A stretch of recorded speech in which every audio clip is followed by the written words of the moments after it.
आज मेरी दुकान में ग्राहकों की बहुत ज्यादा भीड़ थी। दिवाली नजदीक होने की वजह से औरतों की खरीदारी जोरों पर थी। मैंने राधा चाची को फोन लगाया और पूछा, चाची, क्या आपका काम हो गया है? जल्दी आइए, बहुत भीड़ हो गई है। राधा चाची बोली, हाँ बेटी, बस थोड़े ही कपड़े बचे हैं, मैं आती ही हूँ। राधा चाची मेरे घर में नौकरानी का काम करती है, लेकिन उनके लिए काम वाली या नौकरानी शब्द बहुत छोटा लगता है। वो मेरे परिवार का ही हिस्सा हैं। कई सालों से वो हमारे साथ थी, इसलिए मैं उन्हें परिवार का हिस्सा ही मानती थी। कुछ देर बाद राधा चाची दुकान पर पहुंची। मैंने दुकान का सारा काम उनके हवाले कर दिया। वो बोली, अरे संध्या, तुम जल्दी घर जाओ और पहले खाना खा लो, नहीं तो खाना ठंडा हो जाएगा। मैंने कहा, हाँ जाती हूँ, लेकिन थोड़ी देर आराम करके आऊंगी। राधा चाची हंसते हुए बोली, हाँ बेटी, तुम चिंता मत करो, मैं सब संभाल लूंगी। मेरी कॉस्मेटिक्स की दुकान है, हालांकि मैं खुद दुकान संभालती हूँ, पर राधा चाची हमेशा मदद के लिए मौजूद रहती थीं। दुकान की सारी चीजें, उनके दाम और ग्राहकों से कैसे बात करनी है, ये सब उन्हें अच्छी तरह पता था। इसलिए दुकान उनके हाथ में सौंपने में मुझे कभी कोई प्रॉब्लम नहीं हुई। मेरा घर दुकान के बगल में ही था, इसलिए मैं 2 मिनट में घर पहुंच गई। दरवाजा खोलकर अंदर गई तो देखा कि राधा चाची ने आलू की सब्जी और घी लगाकर गर्मा गर्म रोटियां तैयार रखी थीं। मैंने पेट भरकर खाना खाया और थोड़ा आराम किया। आज दुकान के कुछ सामान की डिलीवरी होने वाली थी। दिवाली की खरीदारी बढ़ने की वजह से मैंने नया स्टॉक मंगवाया था, लेकिन सामान अभी तक नहीं आया था। इस वजह से मुझे थोड़ी चिंता होने लगी। मैंने राधा चाची को फोन किया और पूछा, चाची, जो सामान मंगवाया था वो आ गया क्या? राधा चाची बोली, नहीं बेटी, दोपहर 12 बजे तक पहुंचने के लिए कहा था, पर अभी तक कुछ नहीं आया। फिर मैंने सीधे होलसेल दुकान में फोन किया, सर, हमारे माल की डिलीवरी अभी तक नहीं हुई, क्या हुआ है? इस पर वो बोले, मैडम, दिवाली की बहुत जल्दबाजी है और हमारे यहाँ आदमी कम है, इसलिए इस बार आपको एडजस्ट करना पड़ेगा। ये सुनकर मैं निराश हो गई। अब क्या करूं, कुछ समझ नहीं आ रहा था। मैं तुरंत दुकान में राधा चाची के पास गई और उन्हें सारी बात बताई। राधा चाची बोली, अब क्या करें, मुझे तो कुछ समझ नहीं आ रहा। मुझे दुकान में भी रुकना पड़ेगा और कोई ऐसा चाहिए जो हमारा सामान ले आए। मैं तुरंत दुकान में गई। राधा चाची कुर्सी पर बैठी थीं। मैंने उनसे पूछा, राधा चाची, पिछले हफ्ते मैंने आपसे कहा था कि कोई लड़का काम के लिए देखिए, आपने ढूंढा था क्या? राधा चाची ने कहा, अरे संध्या, बहुत ढूंढा, लेकिन कोई लड़का नहीं मिला, पर एक आदमी मिला है, उसे काम पर बुला सकते हैं। मैंने कल ही उससे बात की थी। मैंने पूछा, तो फिर काम पर क्यों नहीं लाए? राधा चाची ने कहा, अरे पहले तुमसे पूछना था, इसलिए नहीं लाई, पहले तुम्हारी राय लेना जरूरी था। राधा चाची, हमें आदमी की बहुत जरूरत है, कल से ही काम पर ले आइए उसे। मैंने कहा, ठीक है, तो कल जाती हूँ और उसे लेकर आती हूँ, राधा चाची बोली। अगले दिन सुबह मैं जल्दी उठकर सामने वाले कमरे में बैठी थी। सुबह के करीब 8 बजे होंगे। राधा चाची हमेशा की तरह आईं। उनके साथ एक हट्टा कट्टा नौजवान भी था। मैं सोफे पर बैठकर बाल बना रही थी। राधा चाची ने हंसते हुए कहा, संध्या, देखो, इसका नाम रितेश है, काम अच्छा करता है, अगर तुम्हें कुछ पूछना हो तो पूछ लो। मैंने रितेश की तरफ देखा, वह मुझे काम के लिए सही लगा। मैंने उससे पूछा, आपका नाम क्या है? उसने जवाब दिया, मेरा नाम रितेश है। मैंने आगे पूछा, आपको घर का सामान उठाने, दुकान का सामान रखने और बाहर से लाने का काम करना होगा, कर पाओगे? हाँ मैडम, कर लूंगा, उसने कहा। ठीक है, 15,000 रुपए तनख्वाह मिलेगी, चलेगा? हाँ मैडम, चलेगा, कोई प्रॉब्लम नहीं है, उसने कहा। तो फिर काम कब से शुरू करोगे? आज से या कल से? मैंने पूछा। आज से ही काम शुरू करता हूँ मैडम, उसने जवाब दिया। फिर मैं रितेश को लेकर दुकान पर आई। रोज मैं दुकान 10 बजे खोलती थी, लेकिन आज 9:30 बजे ही खोल दी। मैंने रितेश को कुछ छोटे मोटे काम बताए। मैंने उससे कहा, पास की कॉलोनी में एक बड़ी होलसेल की दुकान है, वहां से हमें कुछ सामान मंगवाना है, मैं फोन करती हूँ, तुम बस जाओ और गाड़ी में सामान भरकर ले आओ। रितेश ने तुरंत हाँ कहा और निकल गया। मैंने सामने वाली होलसेल दुकान पर फोन करके सामान तैयार रखने के लिए कहा। रितेश गया और तुरंत सामान लेकर वापस आ गया। दिन भर मैंने उसे कुछ जरूरी काम बताए जो उसने बहुत कुशलता से पूरे किए। दोपहर करीब 3 बजे राधा चाची ने कहा, संध्या, ये अकेला रहता है, अगर हम इसे 2 टाइम का खाना दें तो अच्छा होगा, उसके घर में कोई नहीं है। मैंने थोड़ा सोचा और कहा, राधा चाची आप सही कह रही हैं, लेकिन हमने उसे सिर्फ काम के लिए रखा है, उसे खाना वाना देना सही होगा क्या? राधा चाची बोली, समझो बेटी, अगर वो घर जाकर खाना बनाने लगेगा तो उसे समय पर काम पर आने में परेशानी होगी। ठीक है, कल से उसके खाने का इंतजाम हम यहीं करेंगे, मैंने कहा। अब रोज सुबह रितेश 9 बजे काम पर आ जाता और रात करीब 10 बजे घर जाता। वो बहुत मन लगाकर काम करता था। जो भी काम उसे बताया जाता वो पूरी ईमानदारी से करता। एक दिन राधा चाची दुकान पर रुकी थी और मैं घर में कुछ जरूरी काम कर रही थी। उसी समय रितेश भी आया। उसके खाने का समय हो गया था, इसलिए मैंने उसे खाना परोसा और वो खाने लगा। इस बीच मैं घर में अलमारी पर रखा सामान नीचे उतार रही थी। मैंने नीचे एक स्टूल रखा और थोड़ा हाथ ऊपर करके सामान निकालने लगी, लेकिन अचानक मेरा संतुलन बिगड़ गया और मैं जोर से नीचे गिर गई। गिरते ही मैं जोर से चिल्लाई। मैं वहीं नीचे बैठ गई, क्योंकि मेरे पैर में बहुत दर्द हो रहा था। रितेश दौड़ता हुआ मेरे पास आया और उसने घबराकर पूछा, क्या हुआ मैडम? ज्यादा चोट लगी क्या? कैसे गिर गई? मैंने कहा, कुछ ज्यादा नहीं रितेश, सामान निकालते हुए संतुलन बिगड़ गया। मैडम, मुझे क्यों नहीं बताया? मैं यहीं तो था, उसने कहा। तुम खाना खा रहे थे, इसलिए मैंने तुम्हें नहीं बुलाया, मैंने जवाब दिया। बहुत चोट लगी है क्या? उसने चिंता से पूछा। बस पैर में थोड़ी मोच आ गई है, मैंने कहा। डॉक्टर को बुलाऊं? उसने पूछा। नहीं नहीं, उसकी कोई जरूरत नहीं है, मैंने कहा। मैंने उठने की कोशिश की, लेकिन पैर में मोच की वजह से उठ नहीं पा रही थी। रितेश ने पूछा, मैडम उठने में प्रॉब्लम हो रही है क्या? क्या मैं मदद करूं? नहीं, मैं उठती हूं, मैंने कहा, लेकिन फिर कोशिश करने पर भी मुझसे उठा नहीं गया। दर्द बढ़ने से मैंने रितेश की ओर देखा और कहा, रितेश, क्या तुम थोड़ा सहारा दोगे? रितेश ने तुरंत अपना हाथ आगे बढ़ाया। मैंने उसका हाथ पकड़ा और उसकी मदद से उठने की कोशिश करने लगी, लेकिन दर्द इतना ज्यादा था कि मैं ठीक से खड़ी नहीं हो पा रही थी। मैं फिर से नीचे बैठ गई। अब मुझे समझ नहीं आ रहा था कि क्या करूं। तब रितेश बोला, मैडम, मुझे लगता है आपको दर्द हो रहा है, आप 5 मिनट यहीं बैठिए, मैं आपके लिए पानी लाता हूँ। वो तुरंत किचन में गया और पानी लेकर मेरे पास आया। मैंने थोड़ा पानी पिया। वो बोला, मैडम, आप 5 मिनट ऐसे ही बैठी रहिए, कुछ मत कीजिए, थोड़ी देर में दर्द कम हो जाएगा, फिर आपको उठने में आसानी होगी। मैंने उसकी बात मान ली और वहीं बैठी रही। थोड़ी देर बाद दर्द कम हुआ, लेकिन मैं अभी भी खुद से उठ नहीं पा रही थी। तब मैंने रितेश से कहा, अरे क्या तुम मेरी थोड़ी मदद करोगे? मुझे सोफे तक जाने में मदद कर दो प्लीज। हाँ मैडम, जरूर, उसने तुरंत कहा। उसने अपना हाथ आगे बढ़ाया। मैंने उसका सहारा लेकर उठने की कोशिश की, लेकिन अभी भी उठ नहीं पा रही थी। तब वो बोला, मैडम, क्या मैं आपको उठाकर ले चलूं?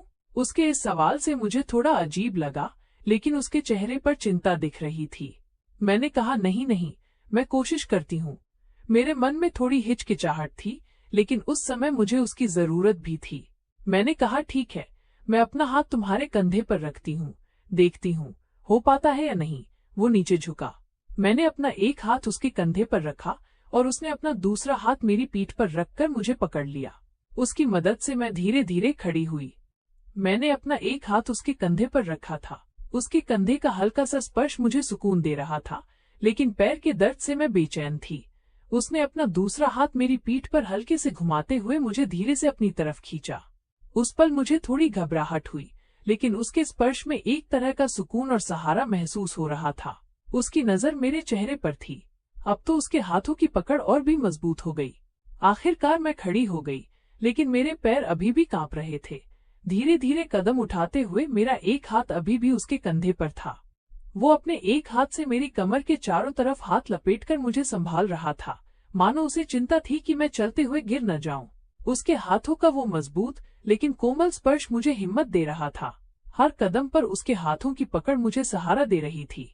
कमरे की शांति में हमारे बीच की फीलिंग्स एक अनोखी बातचीत कर रही थी। मैं रुकी और उसकी तरफ देखा। उसकी आंखों में एक तरह की चिंता थी और उसके चेहरे पर हल्की सी मुस्कान मुझे शांत कर रही थी। उस पल सारा भ्रम पीछे छूट गया था। हम दोनों उस पल में खो गए थे, जैसे उसके हाथों का सहारा मुझे जिंदगी भर के लिए चाहिए था। दर्द कम हो गया था, लेकिन फिर भी चलना मुश्किल लग रहा था। रितेश ने मुझे सहारा देते हुए सोफे तक पहुंचाया और मैं वहां जाकर बैठ गई। वो बोला, मैडम मैं दुकान जाता हूँ। ठीक है रितेश, मैंने कहा। थोड़ी देर आराम करने के बाद मुझे धीरे धीरे ठीक लगने लगा, लेकिन उस घटना की वजह से मुझे कुछ अलग ही एहसास हो रहा था। पहली बार मुझे किसी का इतना करीब का स्पर्श महसूस हुआ था, लेकिन उसके स्पर्श में मुझे कुछ भी गलत नहीं लगा। उसमें सिर्फ परवाह और इज्जत महसूस हो रही थी। मेरा नाम संध्या है। मेरे माता पिता कुछ साल पहले गुजर गए। मेरा कोई भाई नहीं है और मैंने अभी तक शादी नहीं की है। मेरी उम्र अब 33 साल है। कॉलेज में मुझे एक लड़के से प्यार हुआ था, लेकिन उसने मुझे धोखा दिया और उसके बाद मेरा प्यार पर से विश्वास ही उठ गया। उसके बाद हमारे रिश्तेदारों ने मेरी शादी के लिए लड़के ढूंढना शुरू कर दिया था, लेकिन मैंने अपने माता पिता को बता दिया था कि अभी मुझे शादी नहीं करनी है। मैं जब चाहूंगी तभी शादी करूंगी। माता पिता की बीमारी में उन्हें छोड़कर शादी करना मेरे लिए मुमकिन नहीं था। उन्होंने मेरी गृहस्थी के बहुत सपने देखे थे।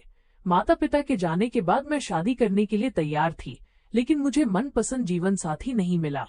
आखिरकार मैंने शादी का ख्याल ही छोड़ दिया। मैं दिखने में साधारण हूँ। मेरा रंग थोड़ा सांवला है, लेकिन मेरी नीली आंखें, नुकीली नाक और पतली कमर की वजह से मैं काफी आकर्षक लगती हूँ। कभी कभी सोशल मीडिया पर अपनी फोटो डालती हूँ तो बहुत लाइक और कमेंट आते हैं। लोग कहते हैं कि मैं बहुत सुंदर दिखती हूँ, लेकिन मुझे खुद को दिखाना पसंद नहीं है, इसलिए मैं फोटो कम ही पोस्ट करती हूँ। मैं अपने ख्यालों में खोई हुई थी, तभी रितेश आया और उसने पूछा, मैडम अब आप ठीक हैं? मैंने कहा, हाँ ठीक है। मैंने कहा, हाँ ठीक हूँ। क्या तुम एक काम करोगे? वहाँ अलमारी के पास एक तेल की बोतल रखी है, क्या उसे ला दोगे?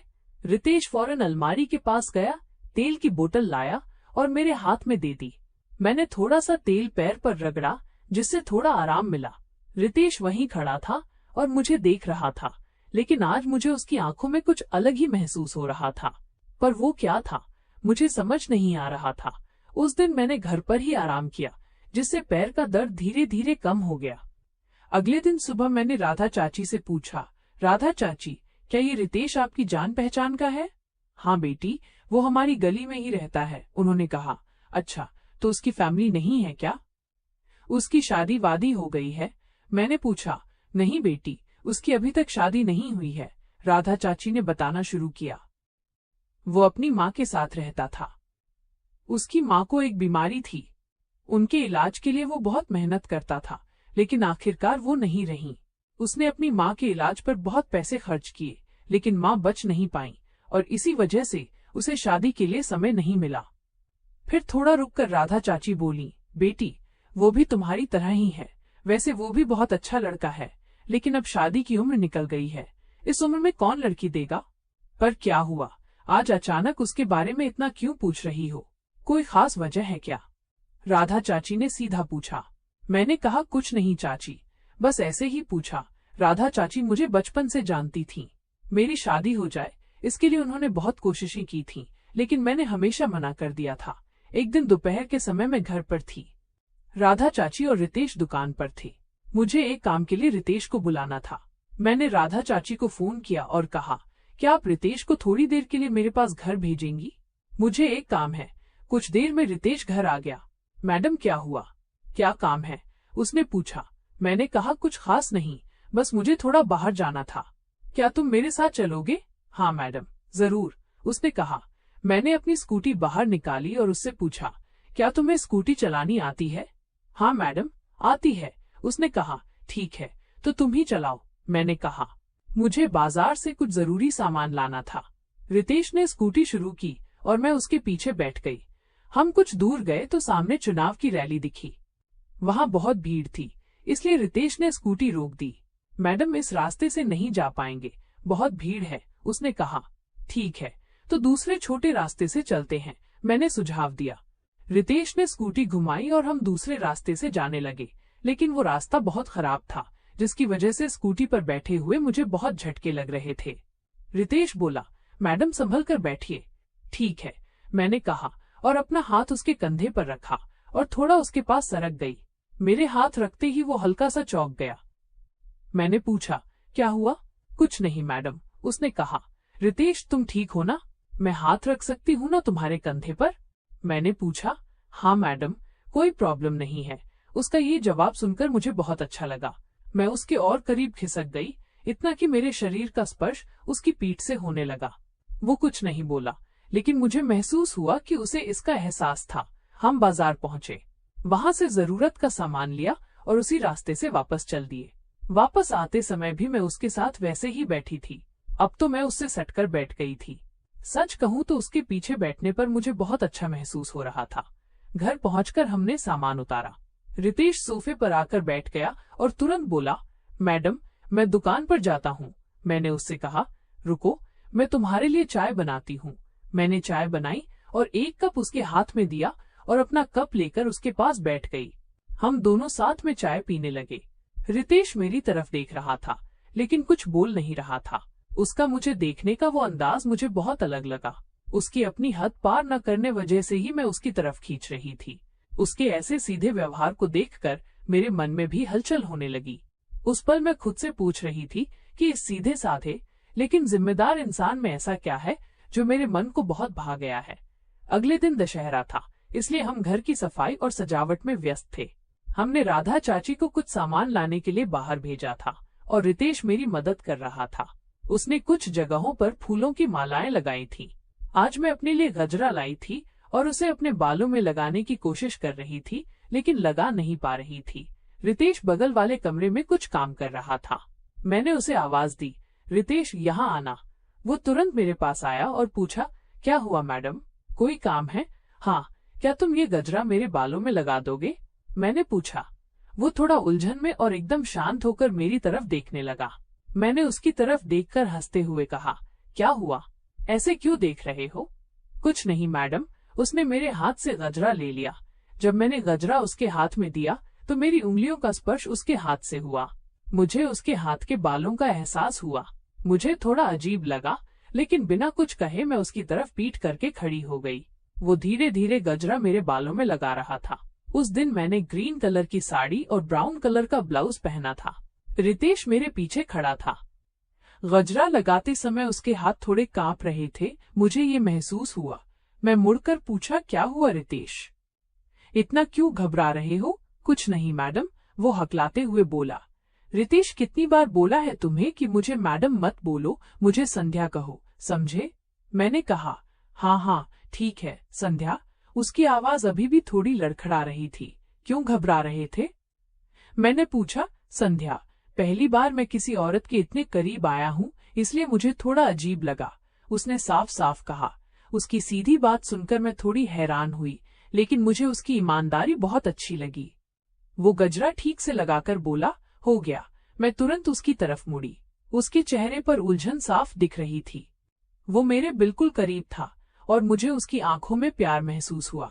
मेरे मन में भी एक प्यारी फीलिंग्स उमड़ रही थी उसे गले लगाने की, लेकिन मैंने खुद को रोक लिया। दिन भर काम करते हुए मन अजीब से ख्यालों में उलझा हुआ था। शाम को 6 बजे कुछ पड़ोसी दशहरा की शुभकामनाएं देने आए। रितेश भी दुकान का काम निपटा कर आया। मैडम, आप कहाँ हैं? उसने दरवाजे पर खड़े होकर पूछा। मैं यहाँ कमरे में हूँ, मैंने कहा, क्योंकि मैं मेकअप कर रही थी। रितेश, यहाँ आओ ना। वो मेरे कमरे में पत्तियां लेकर आया। ये लीजिए मैडम, कहते हुए उसने पत्तियां आगे बढ़ाई। रितेश, कितनी बार बोला है तुम्हें कि मुझे मैडम मत बोलो, मुझे संध्या कहो, मैंने कहा। हाँ सॉरी संध्या, वो हंसते हुए बोला। मैंने उसके हाथ से पत्तियां ली और कहा, दशहरे की शुभकामनाएं रितेश। दशहरे की शुभकामनाएं संध्या, उसने कहा। मैंने अपने हाथ उसके कंधों पर रखे और उसे पास खींचकर दशहरे की शुभकामनाएं देने लगी। वो बिल्कुल पत्थर की तरह खड़ा था। मैंने हंसते हुए पूछा, क्या हुआ तुम्हें? क्या तुम्हें पसंद नहीं आया कि मैं तुम्हें ऐसे दशहरे की शुभकामनाएं दे रही हूँ? वो झट से बोला, वैसी बात नहीं है, तो फिर कैसी? उसके चेहरे पर थोड़ी उलझन दिख रही थी, लेकिन अब वो धीरे धीरे खुल रहा था। उसने अपने हाथ आगे बढ़ाकर मेरे कंधों पर रखे और मुझे भी पास खींचकर शुभकामनाएं दी। उस पल मैं पहली बार उसके इतने करीब आई थी। उसका सीधापन और शांत स्वभाव मेरे मन में उसके लिए और भी प्यार जगा रहा था। दिन भर काम करने की वजह से उसके शरीर से पसीने की हल्की सी महक आ रही थी। उस महक की वजह से मेरा उससे दूर हटने का मन बिल्कुल नहीं कर रहा था। मुझे ऐसा लग रहा था कि वो हमेशा मेरे पास रहे। मैंने अपना सिर उसके सीने पर टिका दिया और उसने भी अपने हाथ मेरी पीठ पर रख दिए। कुछ देर बाद मैं होश में आई और उससे अलग होने की कोशिश करने लगी। क्या हुआ संध्या? उसने पूछा। लेकिन मैंने खुद को संभाला और उससे थोड़ी दूर हट गई। रात को खाना खाने के बाद मैं बिस्तर पर सोने गई, लेकिन आज मेरी आंखों में नींद नहीं थी। आंखों के सामने सिर्फ रितेश का चेहरा आ रहा था। मुझे उसके लिए बढ़ता हुआ आकर्षण महसूस हो रहा था। उसकी सादगी, उसकी ईमानदारी और उसकी आंखें मुझे लगातार याद आ रही थी। मैं खुद से पूछने लगी, क्या मुझे रितेश पसंद आने लगा है? क्या मुझे उससे प्यार हो गया है? लेकिन इन सवालों का जवाब मेरे पास नहीं था। मेरे मन में एक ख्याल आया, क्या उसे भी मेरे बारे में ऐसा ही महसूस होता होगा या सिर्फ मैं ही ऐसा सोच रही हूँ? रात गहरी हो गई थी। घड़ी देखी तो 11 बज चुके थे। मुझे रितेश को फोन करने का मन हो रहा था, लेकिन क्या बहाना बताऊं, यही समझ नहीं आ रहा था। बहुत सोचने के बाद मैंने फोन लगाया। कुछ देर फोन बजा और उसने उठा लिया। क्या हुआ संध्या? इतनी रात को फोन, कोई प्रॉब्लम है क्या? उसने पूछा। नहीं, ऐसी कोई बात नहीं है, बस मेरा दिल नहीं लग रहा था। बहुत अकेला महसूस हो रहा था, इसलिए तुम्हें फोन किया। मैंने कहा, अच्छा तो बोलो ना संध्या, कुछ जरूरी बात है क्या? उसने पूछा। रितेश, क्या तुम अभी सोए नहीं थे? मैंने पूछा। अभी सो ही रहा था। उसने कहा। संध्या, क्या तुम्हें नींद नहीं आ रही है? उसने पूछा। हाँ, नींद नहीं आ रही है, मैंने शर्माते हुए कहा। क्या मेरी याद आ रही है, इसलिए नींद नहीं आ रही? रितेश ने पूछा। ये सुनकर वो शांत रहा। उसकी खामोशी में बहुत कुछ छिपा था। मुझे लगा कि मैं थोड़ा और मजाक करूंगी, लेकिन वो कुछ भी नहीं बोला। इसलिए मैंने कहा, अरे मजाक कर रही थी, और हंसते हुए बोली, मुझे भी नींद नहीं आ रही थी, इसलिए तुम्हें फोन किया। कल हमें एक जगह जाना है, याद है ना? हाँ ठीक है, मैं कल जल्दी आऊंगा, उसने कहा। अब मैंने फोन रख दिया, लेकिन उसकी आवाज, उसकी खामोशी और उसके लिए महसूस हो रहा आकर्षण मुझे सोने नहीं दे रहा था। क्या मुझे उससे प्यार हो गया है? यही सवाल मेरे दिमाग में चल रहा था। कुछ देर में मुझे नींद आ गई। सुबह मैं थोड़ी जल्दी उठ गई थी, लेकिन बिस्तर पर ही लेटी रही। थोड़ी देर बाद मैं नहाने गई और बाथरूम से सिर्फ तौलिया लपेटकर कमरे में आई। मुझे लगा कि घर में कोई नहीं है, लेकिन रितेश वहीं हॉल में बैठा था। मैं बाहर आई और अचानक मेरी नजर उस पर पड़ी। उसकी नजर भी मुझ पर थी। मेरे शरीर पर सिर्फ तौलिया था और मेरे गीले बाल कंधों पर बिखरे थे। रितेश के चेहरे पर हल्की सी उलझन साफ दिख रही थी। मैं झट से कमरे से भागी और बिना एक पल भी देर किए बाथरूम में पहुंच गई। बाथरूम से मैंने उसे आवाज दी, रितेश तुम कब आए? बताया भी नहीं। संध्या, मैं अभी आया। उसके मुंह से मेरा नाम सुनकर मेरे अंदर एक अलग ही फीलिंग्स आई। मैंने बाथरूम से कहा, रितेश तुम आज जल्दी आ गए ना? अरे मेरे कपड़े वहीं कमरे में रह गए हैं, प्लीज क्या तुम मुझे लाकर दोगे? वो कुछ पल के लिए शांत रहा, फिर बोला, मैं कैसे? मतलब? हाँ ठीक है, लाता हूँ। मैंने कहा, मैं थोड़ा सा दरवाजा खोलती हूँ, तुम कपड़े बाहर रख देना। वो कपड़े लेकर आया और दरवाजे के बाहर ही खड़ा रहा। मैंने दरवाजा थोड़ा सा खोला और एक हाथ बाहर निकाला। मैंने उसकी तरफ देखा तो वो वहीं खड़ा था। उसने कपड़े मेरे हाथ में दिए, लेकिन उसी समय मेरे कुछ छोटे कपड़े मेरे हाथ से नीचे गिर गए। नीचे पिंक कलर का मेरा अंदर का कपड़ा देखकर उसका चेहरा गड़बड़ा गया। वो झट से बोला, सॉरी। मैं हंसकर बोली, अरे ठीक है, इतना भी घबराओ मत। वो झुककर कपड़े उठा रहा था, लेकिन रितेश को इस तरह परेशानी में देखकर मुझे थोड़ा मजा आ रहा था। उसने वे कपड़े मुझे दिए और मैंने दरवाजा बंद कर लिया। थोड़ी देर बाद मैं कपड़े पहनकर बाहर आई। रितेश अभी भी वहीं बैठा था। उसने बात शुरू की, आपने मुझे आज जल्दी आने के लिए कहा था, इसलिए मैं आ गया। मैंने कहा, हाँ शायद कहा होगा, लेकिन मुझे याद नहीं रहा। उसके चेहरे पर कुछ देर पहले हुई घटना का कोई भाव नहीं दिख रहा था। मैं उसे भूल नहीं पा रही थी। कुछ देर बाद राधा चाची आई और नाश्ता बनाने के लिए किचन में चली गईं। मैंने रितेश को बाहर के काम के लिए भेज दिया और चाची से बात करने लगी। मैंने उनसे पूछा, चाची मुझे आपसे एक जरूरी बात करनी है। हाँ बेटी बोलो, उन्होंने कहा। मैं थोड़ी उलझन में थी, लेकिन धीरे धीरे बोलना शुरू किया। चाची, मुझे रितेश के बारे में कुछ अलग महसूस हो रहा है। मतलब ऐसा लगता है कि मुझे उससे प्यार हो रहा है। राधा चाची हैरानी से चुप हो गईं। कुछ देर बाद बोली, क्या बेटी सच कह रही हो? क्या सच में तुम्हारे दिल में ऐसा कुछ चल रहा है? हाँ चाची, मुझे यकीन नहीं है कि ये सच में प्यार है, लेकिन उसके बारे में मेरी भावनाएं मुझे उलझन में डाल रही हैं, मैंने कहा। चाची ने मेरी तरफ देखते हुए शांति से जवाब दिया, संध्या, रितेश बहुत अच्छा लड़का है। तुम दोनों की उम्र में थोड़ा फर्क है, लेकिन मुझे तुम दोनों का स्वभाव मेल खाता हुआ लगता है। मुझे तुम्हारे रिश्ते से कोई एतराज नहीं है, बल्कि मुझे तो खुशी होगी। उनके शब्दों से मेरे मन में एक अलग ही कॉन्फिडेंस आ गया। चाची के समर्थन से मुझे लगा कि अब रितेश से बात करने का समय आ गया है, लेकिन उसका क्या फैसला होगा, ये जानने के लिए मेरा दिल बेचैन हो रहा था। राधा चाची बताने लगी, तुम जानती हो कि वो अकेला रहता है, उसकी कुछ परेशानियां थीं, इसलिए अभी तक उसकी शादी नहीं हुई है, और तुम भी बहुत जिद्दी थी। इतना समझाने पर भी तुमने शादी नहीं की, लेकिन अब भगवान ने तुम दोनों को मिला दिया है। अगर तुम्हारी इच्छा हो तो तुम रितेश को अपना जीवन साथी बना सकती हो। मैं थोड़ी हैरान होकर बोली, राधा चाची, मैंने ऐसा कभी नहीं सोचा। तो अब सोचो। कब सोचोगी? बूढ़ी होने के बाद, चाची ने कहा। फिर उन्हें अपनी बात पर पछतावा हुआ और बोली, माफ करना बेटी, मेरा वो मतलब नहीं था, लेकिन मैं कह रही हूँ कि ठंडे दिमाग से सोचो। रितेश बहुत अच्छा लड़का है, मैं उसके स्वभाव को बहुत पहले से जानती हूँ।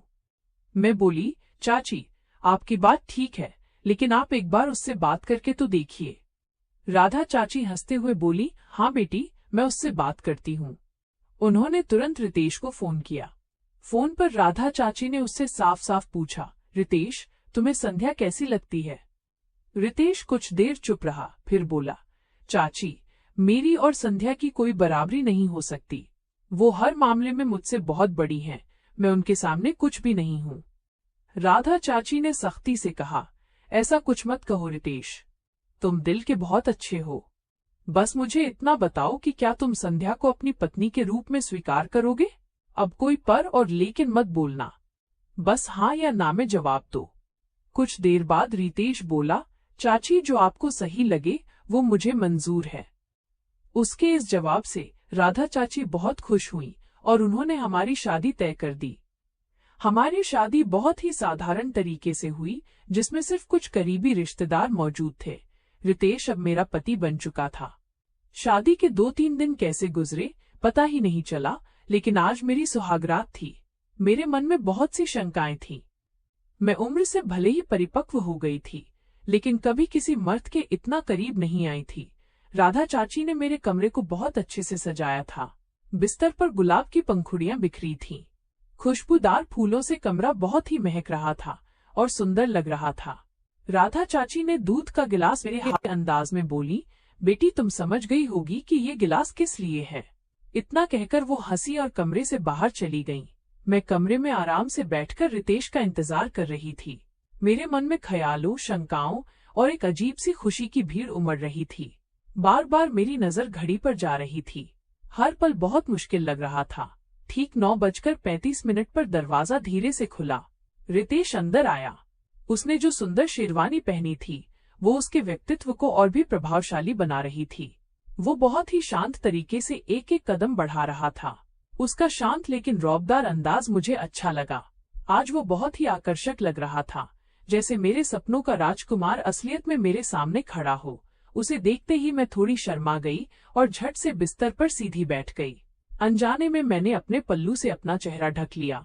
शर्म और उलझन मेरे चेहरे पर साफ दिख रही थी। रितेश धीरे धीरे चलता हुआ मेरे पास आया और बिस्तर पर बैठ गया। कुछ पल के लिए कमरे में पूरी तरह सन्नाटा छा गया। उन पलों में दिल की धड़कन साफ सुनाई दे रही थी। फिर उसने धीरे से मेरा हाथ अपने हाथों में लिया। उसके हाथों का गर्म स्पर्श महसूस होते ही मेरे अंदर में एक अलग ही फीलिंग्स उमड़ आई। प्यार, विश्वास और एक नई शुरुआत की खुशी।